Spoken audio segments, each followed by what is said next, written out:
చార్మినార్ని ప్రేమకి చిహ్నంగా కూడా చూస్తారు. ఇది చరిత్ర కన్నా ఒక పౌరాణిక కథలా వినిపించిన హైదరాబాద్ ప్రజలకి ఇది ఎంతో ప్రత్యేకమైనది.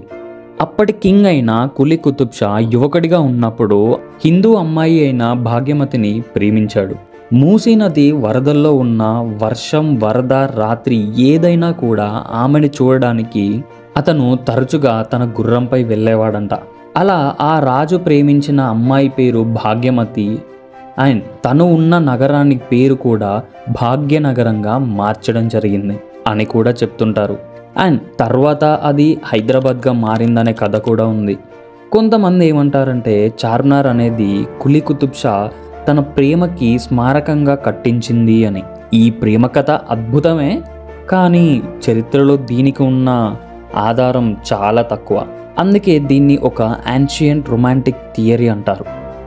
అయితే చార్మినార్ అసలు ఎందుకు కట్టారు?